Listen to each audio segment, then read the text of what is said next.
Welcome, folks, to the third episode of the Matias Sports Podcast. I have another great guest. It's Peter DiBiasi. How are you, sir?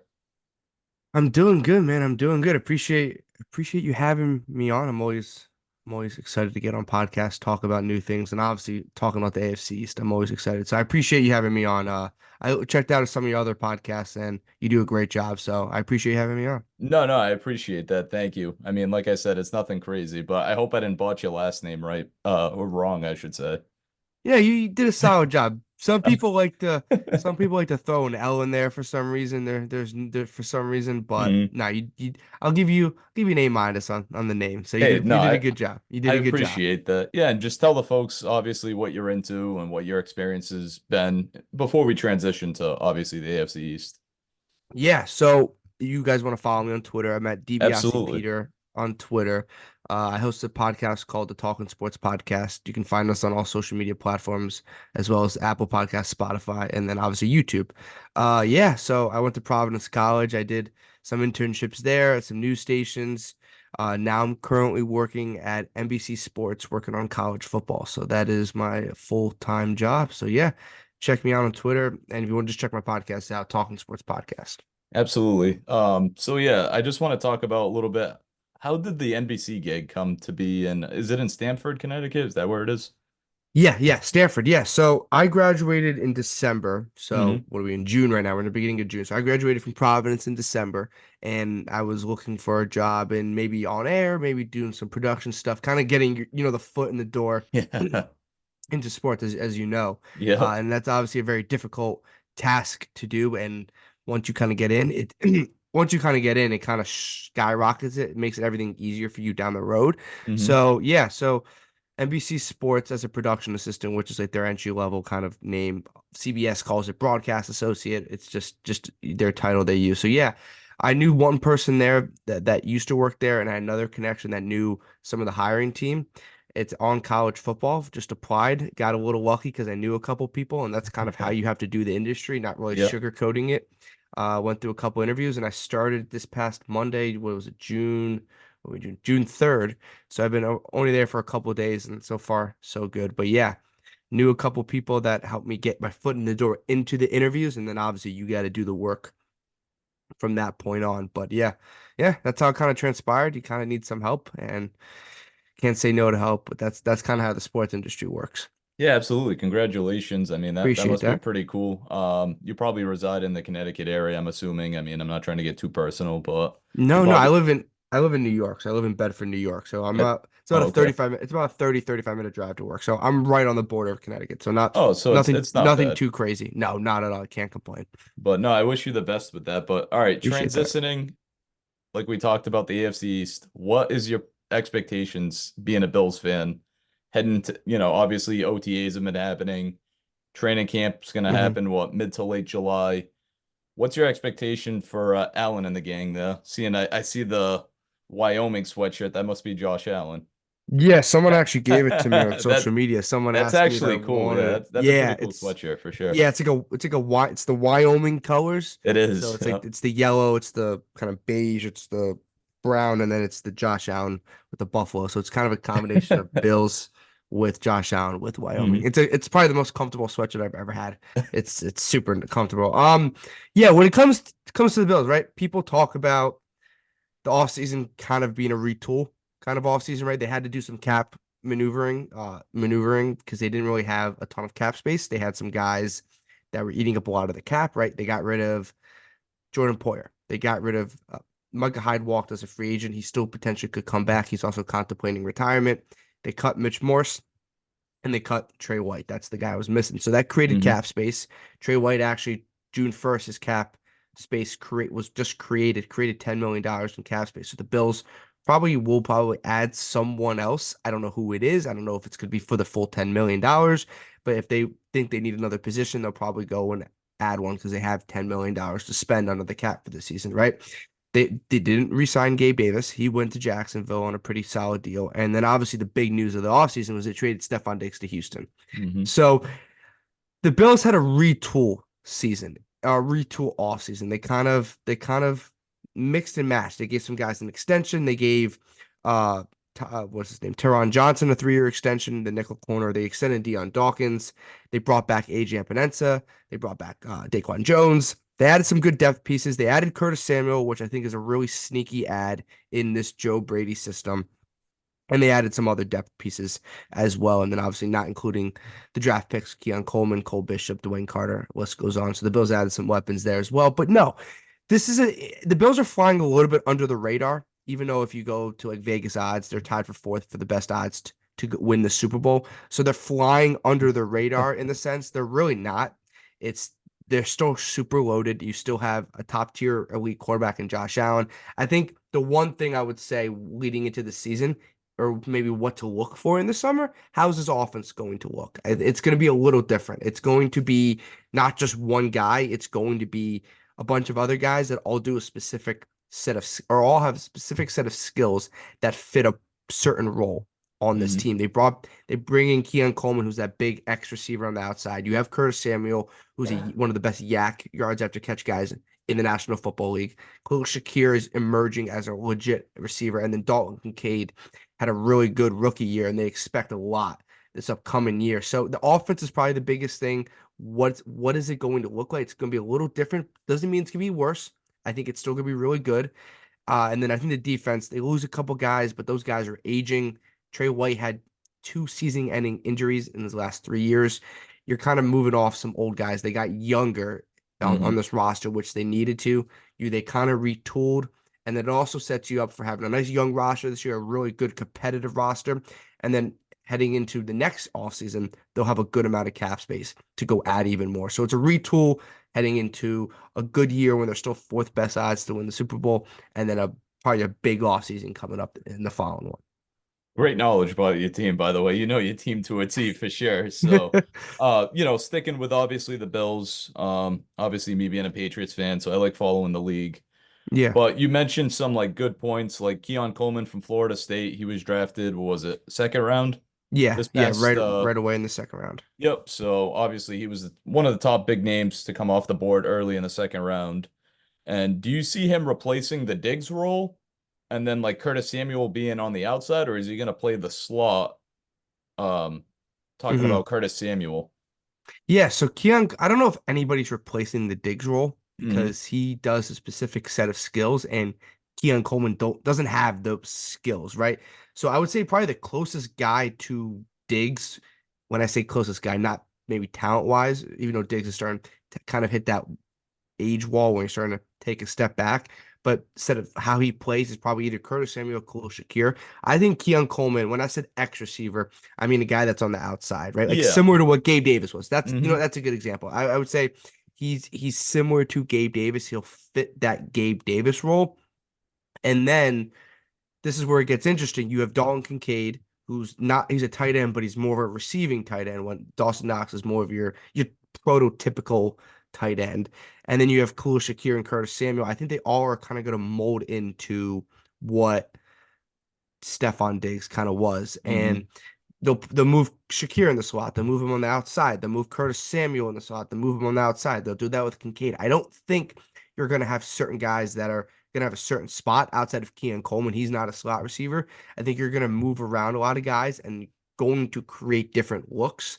And then one other guy I didn't mention, Marquez Valdez-Scantling Oh, you from the guys just Chiefs they signed him. added. Yes. Yeah, Yes. so Yes. he's Yes. another big body receiver if they want to have another guy on the outside. He fits also a similar Gabe Davis type of role as well. So they have those 5 options, and there's a lot of mix and matching. So to answer your question, I don't know if anybody really replaces Diggs. I think they're Hmm. kind of doing it. You ever see Moneyball? They're kind of doing it in Oh the yeah, Moneyball. aggregate. Good, good, good movie. They're kind of doing it in the aggregate. Like we're trying to replace this one guy with 3 guys. If that kind of makes sense. That's a lot. I mean, 3 guys, but I mean, you mentioned Kincaid, Knox. You guys got like that 1-2 punch basically with, at the tight end room. Another Hmm. guy that I'm surprised you haven't mentioned was your running back, James Cook, brother Dalvin Cook. Yeah. Obviously, Dalvin's had great years in the NFL, not of late, but I mean, do you see his role maybe expanding from 2023 to 2024? I mean, I don't know who's like you backup currently, but obviously Hmm. James Cook comes to mind. But you guys have kind of recycled the room with like Naheem Hines. He's been there. Devin Singletary's been off the Yeah. team for a while, obviously. But what's your thoughts on Cook? Yeah, look, I think James Cook is starting to emerge as an elite running back. To mention the room, they have Ty Johnson and they also drafted Hmm. Ray Davis on Oh, day from three. Kentucky, right? Yes, yeah. Yep. So they also added him. No, James Cook, I don't think most people know this, finished fourth in the NFL in rushing yards last Oh, season. wow, yeah. And I think that's a kind of a slept on kind of stat right there. Hmm. So year two for James Cook last year was really good. It was really productive. I think similar style of running. I think similar. They're going to run the ball a lot, and they did when Joe Brady took over Hmm. as the OC after they fired Ken Dorsey, and the offense kind of skyrocketed and went in the right direction and led them to winning the division and then obviously getting to the divisional round. Funny enough, Diggs also had his worst 10 weeks of the season when the offense was skyrocketing, which people like to mention a lot. But no, I think James Cook's role is going to be very similar. They might run the ball just a bit more, but it might maybe not be James Cook and maybe Ray Davis and Ty Johnson. I would say the carries for James Cook are going to be really relatively similar to what he had last year. So if he does that again, fourth in the league in rushing, I think people would take that. The touchdown numbers weren't there rushing. That's probably needs to be increased, and I would say is probably receiving. He had a good receptions year. He had a couple key drops. I think that's his biggest thing working Hmm. on this year, being a better or more reliable receiver because he has the agility, he has the speed. He can make a guy miss at any point of the game. Him being able to have more reliable hands, so Allen trusts him, is probably the biggest thing you want to see from him in year three.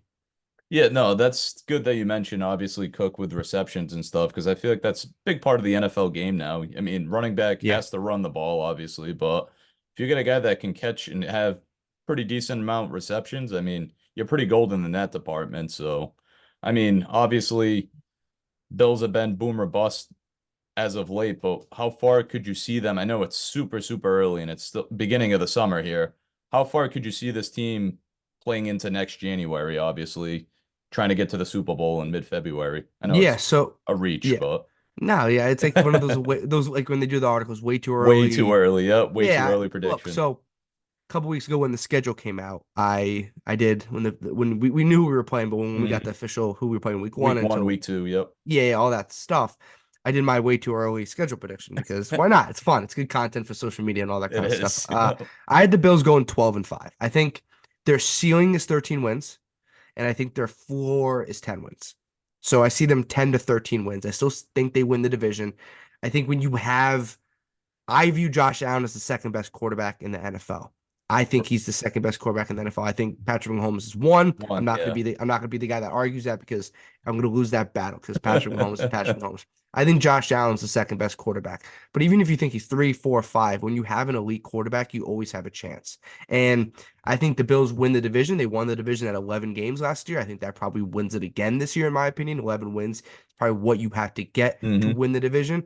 So I see them at 12 wins. I think their ceiling is 13. Anything past that in the NFL is really hard to do. Hmm. Most teams don't get to 14 wins in a 17 game season. Like That's tough. even teams that win the Super Bowl, they're super dominant, don't do that. There's a very select few that do. Uh so I think 13 wins is the ceiling. Look, I think they're right there with the Chiefs and the Ravens in the AFC. I think those are the three best teams. I I think their ceiling is the Super Bowl. Yeah. I always did. I did it for the Hmm. last 4 years. It's if they can beat the Chiefs, right? If they can they bet beaten them in the regular season, they've struggled to beat them in the postseason. Obviously, they should have last year and they should have 2 years ago. Hmm. Uh but and the Ravens didn't either this year. So it's been the Chiefs. But you never you look you can, the NFL's weird, right? Like Chiefs get It upset in the is. wild card round. The Chiefs get upset in the division round. The Bills don't face the Chiefs at all. Hmm. And this point doesn't matter, right? It happens in the NFL, right? Like it's just a thing. So I think the Bills ceiling is the Super Bowl. I think they're probably a lock to make the playoffs. I'd be really shocked if they don't. But well, I think I'm not gonna pick them to win the Super Bowl, but I Hmm. think I wouldn't shock me if they're there. But it wouldn't shock me if Baltimore's there or obviously Kansas City's there from the AFC. No, good valid points. I mean, obviously our divisions become more competitive with the likes of Rodgers. Tua obviously been playing at a high level with his options that he has, at the Yeah. wide out group, I should say. Patriots are still stuck in a rebuild. I mean, we can go on and on about that. I hear about it all the time of is May gonna start this or that, but I Hmm. think I think that's a pretty good ceiling for the Bills. I mean, I just feel like one of these years they're gonna get over the hump and just win it all. I mean, for you guys' sake and a gentleman that I used to work with that's a diehard Bills fan, Mm-hmm. I bless you guys if you guys win because you guys deserve it for sure. You know, Especially going through the stuff in the 90s as well. yeah, I always alluded to Peyton Manning, right? Like Hmm. Tom Brady was always in his way in the Yep. 2000s, and it took Peyton Manning until he was about 30 to win his first Super Bowl, right? Hmm. It's I saw the stat a couple weeks ago. The average age for a quarterback to win his first Super Bowl is 30 years old. Patrick Mahomes and Tom Brady are different, right? Like Yeah, those they are are. different they're just different, right? Built That's not different. the no that's not the norm. The norm is when you're 30, you win your first Super Bowl. Or that's Hmm. the average, right? Drew Brees, Peyton Manning, there's a lot of guys. So I see Allen as like the Peyton Manning to Brady, or Peyton Manning was I see Allen to Mahomes as Manning was to Brady. That's what I was trying Yeah. to get at. I kind of seen that. And look, Manning obviously ended up winning two, going to three. I'll take two, going to three. I'm not going to complain about that. But that's where I kind of see it. Patrick Mahomes he's great. He puts a weird mindset in NFL fans. It's just, Hmm. it creates a bad mindset where if you don't win a Super Bowl, you had a bad year or you're Yeah. not successful. That's not how that works always. Look, should have the Bills have beaten the Chiefs last year? Probably. 2 years ago when they had 13 seconds, should they have beaten them? 100%. So Hmm. there's arguments to that, but I think we have a different kind of concept. Like, go ask Kyle Shanahan and the 49ers, right? They went to two Super Bowls and they've And lost both to lost the both of Chiefs. them. Like, Yeah, that's tough. it's really tough to win in professional sports, and it's really tough to win a championship. So what Brady did is obviously top level, and then obviously what Mahomes is currently doing is just different. But he's not going to win every year, so you never know. We hope not. I mean, Oh he yeah, he there's gonna is be one of a the best. It's already getting old. I'm already a little salty that they won 2 years in a row because it's the first time since I think was it 03, 04 Patriots. yeah, So I was a yeah. little salty about that, but it is what it is. It's part of life. It's bound to be broken. Records are bound to be broken in every Hmm. single sport. But moving on from the Bills, let's go through the AFC East a little bit more. So let's talk about the Dolphins. Obviously they added OBJ in the offseason. He's kind of washed up at this point. I mean, he was semi-productive with the Ravens and Lamar Jackson last year, but he's Hmm. not the OBJ of one-handed OBJ from 10 years ago with the Giants. But um, they just re-upped Waddle to like, was it the fourth, fifth highest contract currently in the league at the wide receiver Yeah. market? Obviously, Justin Jefferson just set a massive record this past week signing with the Vikings, for his extension. But how do you see the Dolphins obviously, playing out against the Bills and the Pats and the rest of the division, the Jets as well? Yeah, so the Dolphins had a weird year last year. They started Hmm. really hot. We all remember that Denver game where they put up a ton of points, broke some NFL records there, and they looked Blew like them they were out. yeah, they looked like they were unstoppable, right? And obviously Denver wasn't good, but they put up a ton of points in the National Football League. That is really tough, no matter who you play. Then they go into Buffalo and they kind of get blown out by double digits, right? Kind of a Come back rude to awake. earth. Yeah. Yeah, a comeback to earth, a little bit of a rude awakening early in the year. But then the Dolphins kind of weathered the storm of that game and had a really good season until it showed up until December, right? And they collapsed down the stretch. They had a 3-game lead on the Bills to win the division and they blew it. And that's tough to do in the NFL. It's And not even in baseball. Miami, they blew it, to be honest, because Yes. that was the last Yes. game of the season. Yeah, they had a chance to win the division and they lose in Miami, and then they go have to play the Chiefs in the wild card round and lose, right? Like that was what kind of happened to Miami. They all at the top of the mountain and then quickly comes crashing down and Hmm. they're out in a blink of an eye. They're similar, Ken. They're a really similar team to they were as last year. Hmm. I don't fully buy Tua. I just don't know if he's that guy that's going to make a play when you need him to make a play. He has the weapons. I'm going to put Odell aside just because he's not, like you said, the Giants Odell. He's kind of past his Hmm. prime and he hasn't been great the last couple of years, but they have the weapons in Tyreek Hill. They just paid Jalen Waddle. Uh, they lost a lot of guys on the defensive side of the ball. They lost Xavier Howard. They lost a handful of other guys. They got rid of some of their old linemen. They kind of retooled that like Hmm. similar to what the Bills kind of did, right? And they bring in Kendall Fuller. They bring in Jordan Poyer, former Buffalo Bill. This seems like the same team it was last year, right? Just because it's the same kind of core. Hmm. If Tua and Mike McDaniel, right? Like I'm not going to put them on a pedestal until I see it, right? Like we haven't seen it when it's mattered in December and January. They don't play well in cold weather and they don't play well down the stretch. It's just been a thing. I think they're a good team. I think they're a playoff team again. I think they can compete for the division. I don't know if they can win the division. The Bills have been 11-1 under Josh Allen, or 11-2 under Josh Allen against Miami. So Josh Hmm. Allen owns Owns Miami, and them, yeah. it's huge in the division. Obviously, that's almost guaranteed 2 wins every year, which is huge for the division. I like Miami. I think they're a playoff team. I think they're probably 10-7. That's probably kind of where I see Hmm. them. And I think people are gonna have a hard time buying them until we see it happen. Because we've seen the same kind of merry-go-round every single year with them. They're super talented. They're talented defensively. Bradley Chubb is still really good. Jalen Phillips is coming back from an injury. They're good. Their O-line's scary. It's not tremendous. It's decent, but it's just a little up and down on kind of both sides of the line. And it's Tua. If you buy Tua, then you're going to buy the Dolphins. If you don't, you're not going to buy them. But they have the weapons. Hmm. It's a big year for Mike McDaniel. I'm not saying he's on the hot seat or anything, but like people get a little impatient really quickly if you don't start winning some playoff games, and they've struggled to do so in Miami. So they're talented. I see Hmm. them around 10 wins. That's kind of 10 where I'm at wins. with them.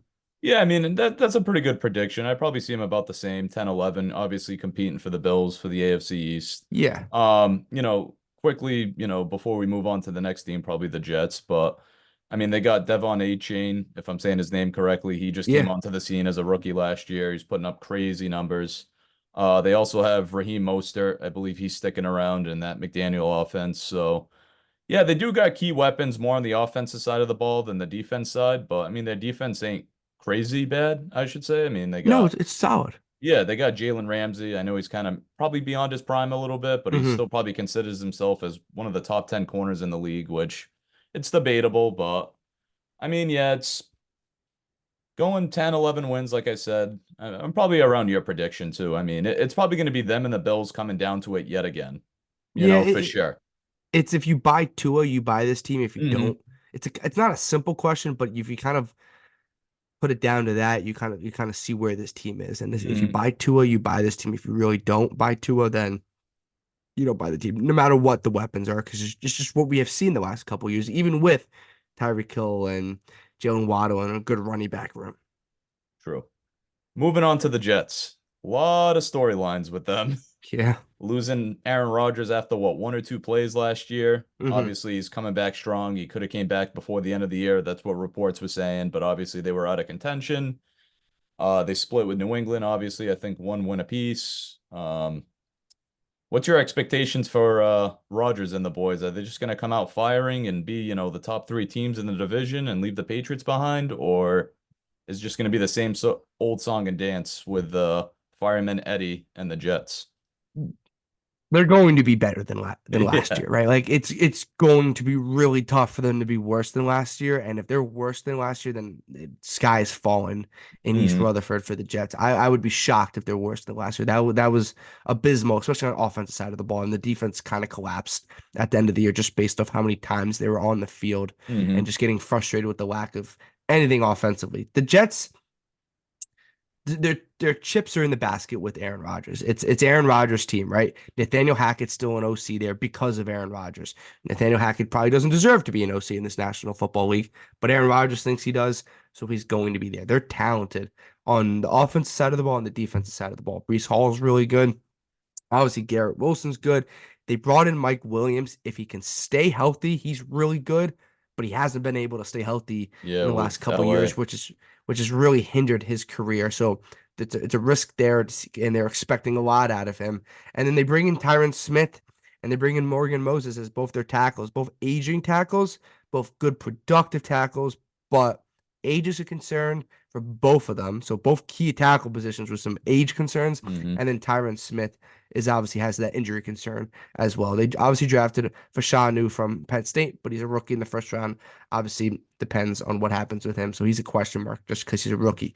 Defensively, they're going to be okay. They're going to be a really good defensive team. It's going to keep them in games like it did last year. They have talent everywhere. It's does Aaron Rodgers have anything left in the tank? I didn't buy the Jets last year with Aaron Rodgers. I don't Hmm. know if I buy them this year. And there's been some kind of a little bit reports, a couple of videos coming out of his Achilles looking a little weird. I don't know if you saw that him holding his Oh, Achilles a no, no, couple no. of I don't days think I've ago. seen that. No, Yeah, no. he's sitting on like a bench or like a trailer and he's holding his Achilles and a Oh, couple trainers no. went away. went over at him. People saying he's favoring one leg just because it's not fully there. Does Aaron Rodgers have anything left in the tank? He's at 40 years old, and most 40-year-old quarterbacks outside of probably one quarterback, which is Tom Brady, just a different style. Just Tom Brady's just different. Succeed in the National Football League. Not a lot of 40-year-old quarterbacks succeed. And then you have probably the biggest or the second biggest if is Robert Saleh. Hmm. I don't buy Could his Robert Saleh. job be on the line Oh, too, his for job. sure? I Yeah. I don't think. Look, if Aaron Rodgers didn't exist, he wouldn't be the coach of the Jets at the No. moment. He would have been fired. They would have rebuilt the whole thing and start going. But because they have Hmm. Aaron Rodgers, they're giving it one more whirl here, and Aaron Rodgers believes in him. I don't buy Robert Saleh as a coach. He's never had a winning season in the National Football League. You can say that to not having a quarterback, but wasn't able to develop a quarterback, and just they haven't been able to put the pieces together at the most important positions. That's also on Joe Douglas, the GM. Their O line's been bad for a couple years. It's not great this year. It's a little better, and their quarterback play's been terrible.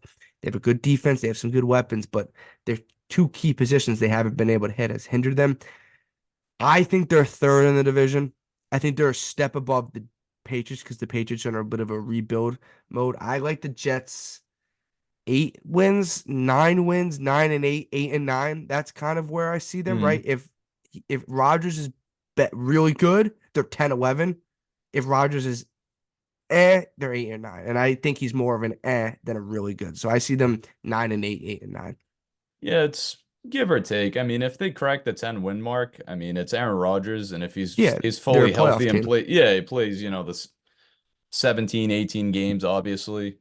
They'd be probably a wild card playoff team looking, outside looking in. But yeah, I think the two biggest question marks is definitely Rodgers and Salah's career. I don't know if Salah, if he, were to just go back to the defensive side of the ball, if he does in fact get fired. I mean, obviously Douglas and him traded Zach Wilson to the Broncos because obviously Zach Wilson didn't want to be a backup anymore, but that's another Hmm. situation going out in Denver now with Bo Nix and him. But yeah, it's between 8 and 10 wins. If they got a healthy enough offensive line, like you mentioned Moses, you mentioned Tyron Smith, Garrett Wilson. I forgot about the signing with Mike Williams, but he's a hit or miss. But see what happens. I mean, It's a I go ahead. it's a lot of what ifs. It is. It is And a a lot lot of of the question times marks. in the NFL, when you have a lot of what ifs, it doesn't Hmm. always work out. Some will hit, some won't. That's why I kind of see them like 8-9 wins. Perfect. We're running short on time, but I just wanted to touch my Patriots. And Of course. what's your thoughts? I mean, it must be nice to see him in the basement for you, being a Bills fan, all those years of greatness. It hurts me, but it must be nice for you. Yeah, it does. And then obviously, like Tom Brady's not there anymore, and Bill Hmm. Belichick's not there. So it's a new look Patriots. It is. Just what I want to say about the Patriots is if you're a Patriots fan, obviously listening or watching to this, take a deep breath. It's going to be okay. This is a I hope year where so. you can't expect much. 4, 5, 6 wins. Like that's kind of where I see the Patriots. The biggest and the most Hmm. important couple things. Gerard Mayo has to look like a competent head coach. Doesn't have to look like Bill Belichick in prime, but a competent, like you're not walking away from the game like, okay, we don't have a head coach 2 weeks in. Like looking like doesn't have to win every game, but like he made the right decision. We just don't have the players to execute, right? That's not on him. He has to look like a competent head coach, and Drake May has to go from week 1 to week 18 playing better. It has to look like a progression. If it looks the same, it's an issue. But if it looks better, then it's not an issue. I think he's going to be a similar Josh Allen rookie year. You're going to be like, oh my God, this guy's incredible. And then, oh my God, what was that decision? You're going to have a little bit of both with Drake May. He doesn't have an elite receiver. I like Jalen Polk. I really like Javon Baker. I Hmm. like Demario Douglas. Young guys, young guys, and young guys. They are starting to get up to speed, especially with Polk, especially with Baker. The O line's getting a little bit rebuilt still a little too. It's Hmm. a developing O line. The defense is going to, like the Jets, keep them in games. They're going to be a solid defensive team. Their offense is going to be very hit or miss. You look for Gerard Mayo to look like a competent head coach, Drake May to take necessary steps, going to make the plays that'll be like, oh my God, this guy's the next Justin Herbert. And then, oh my God, this guy's a bust. You're going to have that. It's going to be okay. And then make sure your receivers, young receivers, are developing in the right way. And you don't have another N'Keal Harry situation because then you're just kind of stopping their rebuild. But I see I'll be nice. I see 5-12, 6-11. I think, right? I think that's kind of where you're Hmm. at. I just think it's rookie quarterbacks. CJ Stroud is not normal. That is not a normal thing. He's on a It's different closer. planet for It's sure. closer to Bryce Young, most rookie quarterbacks, than CJ Stroud. Hmm. So Drake May just got to look a little more competent. Can make him look a little like he's developing. Jerron Mayo looks like a competent head coach. You never want to walk away or shoot me a text week 13 and I'm like, and you're like, we don't have a coach. That's the problem. You don't want that because then the rebuild's not going anywhere. You're Hmm. gonna have to redo the rebuild, and you don't want to do that. Walk away with the season. Jerron Mayo's a legit coach, and Drake May's going in the right direction. We probably need to get him another receiver, which you do, I think, Hmm. anyway, even Yeah. with the rookies. Go get him what Eagles did with AJ Brown, what the Bills did with Stephon Diggs. Go get him. And now, obviously, you have JJ McCarthy with Justin Jefferson. Go get him a legit receiver. Yeah, for sure. I mean, you sound pretty confident that Drake May is going to start week one, but you don't want to rush into this like you did with Mac Oh, Jones, and he had a stellar 2021 yeah. with Josh McDaniels as his OC. Like we 10-7, I believe we went. Obviously, we got bounced by you guys, and that was atrocious. Yeah. I wanted to throw up, but beyond the point. We had no chance there. But anyways, I mean, it seems like you're pretty confident going back to the May point. He's going to start week one. Obviously, they signed Jacoby Brissett, 1 year, $7-8 million deal Yeah. to mentor the kid. It's a new offensive scheme with Alex Van Pelt coming in from Cleveland. He's kind of bounced around with the Packers and other teams, stuff like that, the Bengals. So just a whole basically new staff. Steve Belichick moved on to Washington Mm-hmm. to be the defensive coordinator. He was probably a little salty that he wasn't given the position here because DeMarcus Covington took the position because he's been on the staff for a while. But his brother is the safety coach. I believe Brian Belichick is the only Belichick remaining on the staff. But I mean, it's too early right now. I mean, they're just going through OTAs, mini camp. They're gonna have training camp in about a month and a half.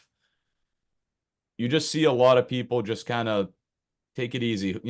They're not gonna name the starter, obviously, because it's still 2 months away from the preseason. But you mentioned, I know I'm jumping around a little bit because we're short on time, but you mentioned Baker and Polk. I mean, out of UCF and Washington, respectively, they look like beasts. I mean, am I going to say are they a true number one wide receiver? I don't know enough about them, Mm-hmm. obviously, but I mean, you got Kendrick Bourne that they just re-upped. He's not a true number one, no offense, even though I like Kenny Bourne, Mm-hmm. but you got a bunch of wide receiver threes and fours on this team.